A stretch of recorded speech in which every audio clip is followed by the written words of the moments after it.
Oi pessoal, tudo bem? Olha só, quero bater um papo com vocês essa semana sobre transição. Transição e legado, porque nós estamos falando justamente da transmissão de poder, de cargo, do 44º presidente norte-americano para o 45º presidente.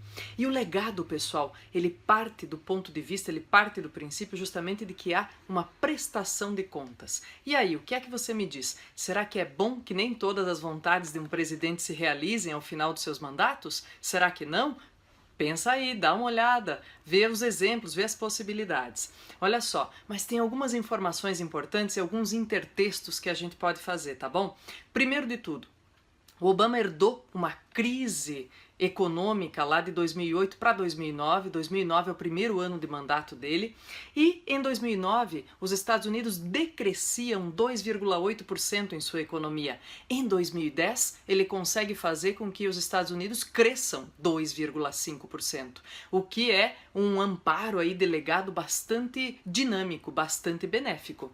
Agora, há outros elementos intertextuais. Por exemplo, aqui no Brasil, nós devemos conhecer e entender a história ou a ficção, o livro de ficção científica bem contado, bem estruturado pelo pré-modernista Monteiro Lobato, lá em 1926. Ele escreveu um livro que se chama O Presidente Negro.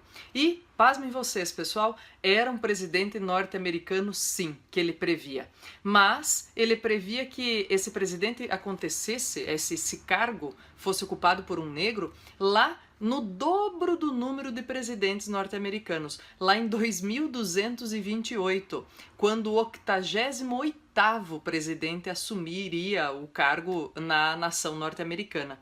E também há uma uma mulher branca, de quem ele ganha nas primárias, como aconteceu entre Obama e Hillary lá em 2008. Olha só, gente, que interessante. Então, dica para você, bons intertextos são possíveis a partir do presidente negro norte-americano que deixa a Casa Branca em 20 de janeiro de 2017, relacionando-os com características do livro do Monteiro Lobato. Então fica atento a esses intertextos possíveis. E como a gente está falando de legado, transmissão de poder, pessoal, e possibilidades e prestação de conta, não dá para deixar de perceber que no segundo mandato o Obama operou durante muito tempo com uma expressão que eles chamam lá nos Estados Unidos de pato manco. O que isso significa? Ele perdeu maioria no Congresso, portanto, de lá para cá ele não conseguia mais aprovar leis das mais simples, desde orçamento básico, o que transforma a sua governança num problema. O que acontece? As últimas proposições não são leis, mas são medidas executivas. Basta uma canetada do Trump agora, depois de assumir a Casa Branca, e muda tudo. E essas medidas executivas passam a ser revogadas. Na agenda internacional, pessoal, o legado tem que ser bipartido aí, entre benéfico e negativo. O benéfico é que ele diminuiu sim a participação dos Estados Unidos em guerras. Ele não conseguiu fechar Guantánamo, como ele prometeu lá na primeira campanha em 2008, mas conseguiu diminuir significativamente o número de presos, tanto em Guantánamo quanto nos Estados Unidos. É o primeiro presidente que consegue deixar menos população carcerária do que quando entrou. Outras situações importantes, acordo nuclear com o Irã para apaziguar as forças, por exemplo, aí que poderiam ocorrer, ou uma proposição até de nova guerra contra o Oriente Médio. Proposição de tirar o embargo econômico de Cuba, pessoal, depois de mais de meio século. De outro lado, a gente não pode deixar de perceber, a gente tem uma certa omissão na guerra da Síria, que já tem mais de 500 mil mortos e, portanto, isso é legado negativo. É legado negativo também a quantidade de drones. Só em 2016 foram 26 mil bombas arremessadas por drones na caça a terroristas. Só que elas matam muitos civis, muita população que não tem nada a ver, ou melhor, que deveria ser protegida por essa situação toda, por uma nação, não é verdade? Então, esse legado precisa ser justamente aí bipartido, né? Que mais, pessoal? Tem mais uma coisa bem importante que eu quero falar aqui, ó, que é de uma pessoa muito importante para o Obama, para o trabalho da Casa Branca nesses 8 anos. É a Michelle. tá bom? É a Michelle Obama, é a primeira dama. Por quê? Porque ela não só redefiniu os paradigmas do que é ser uma primeira dama norte-americana, como também, talvez não fosse ela, o Obama nem existiria da maneira ou com a propulsão que ele tem hoje, tanto política, quanto carismática, quanto de formação como indivíduo. Uau, por que tanto crédito, prof? Porque foi ela que empregou o Obama pela primeira vez. Ele foi estagiário dela quando os dois eram formados em Direito em Chicago. Já pensou que interessante? E mais ainda, pessoal, ela redefiniu os padrões de uma primeira-dama porque dizem os especialistas que ela consegue aí concatenar as características da Eleanor Roosevelt, porque era uma primeira-dama preocupada com crianças, mulheres, causas sociais, como é a Michelle Obama, como mostra ser a Michelle Obama por seus programas na Casa Branca. Combinou a isso o estilo da Jack Kennedy, que tinha muito bom gosto e ousava nos seus vestidos usando modas populares, como fez a primeira-dama, como faz até hoje, e combina também características da primeira-dama, enquanto primeira-dama, Hillary Clinton. Por quê? Porque também era uma mulher com formação já e fixação em mercado de trabalho, né? Muito antes de ser primeira-dama ou de acompanhar o marido à Casa Branca. Então ela redefine de fato os padrões para alguém que ocupa o lugar de primeira-dama norte-americana. Mas ainda, pessoal, se é possível fazer política com a vestimenta, se é possível, como afirma o Foucault, politizar qualquer ação humana, ela se vestir na primeira posse, lá em janeiro de 2009, com um modelito desenhado por uma estilista cubana, queria dizer muita coisa, com certeza, sobre o padrão e a politização dessa primeira-dama. O que mais nós temos aí? Ah, também foi o governo da espionagem. Também foi o governo da espionagem, pessoal, e isso rendeu muitos atritos internacionais, inclusive com o Brasil, com a Alemanha e outros líderes mundiais. No entanto, nós não podemos deixar de considerar que é também o primeiro presidente que tem esse acesso todo, sistemático, às redes sociais. Ele é o presidente do Twitter, ele é o presidente do Facebook, não é isso? Como assim? Ele é o primeiro presidente norte-americano que tem contas nessas redes sociais, porque essas redes sociais surgiram com toda a força ao longo do governo dele.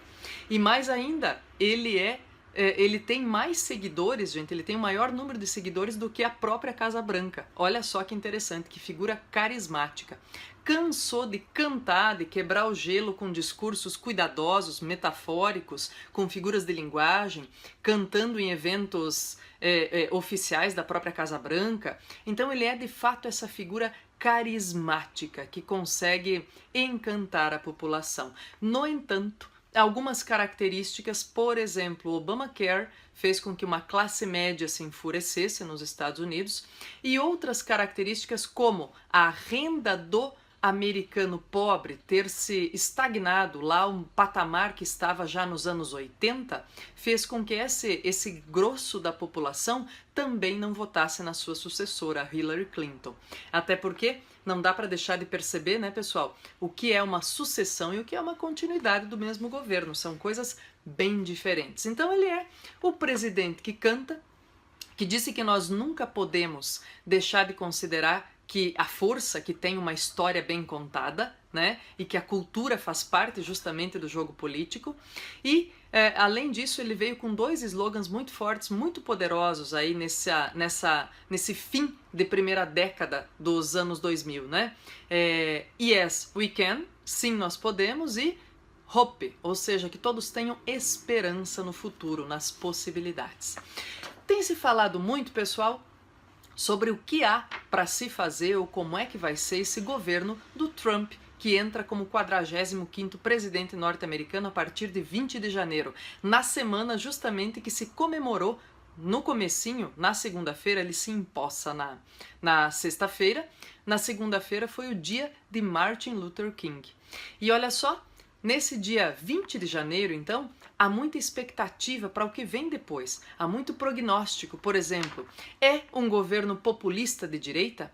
É um Trump maquiavélico que vem aí, que faz uma coisa, ou que diz uma coisa no discurso para poder encantar essa classe média brava, essa classe média que estava estagnada, ele diz coisas assim, mas depois não vai cumprir, justamente fazendo o bom repertório do príncipe no Maquiavel? Será? Dá para associar uma leitura filosófica a essa proposição?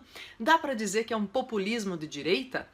Uma forma efetiva de romper com a hegemonia?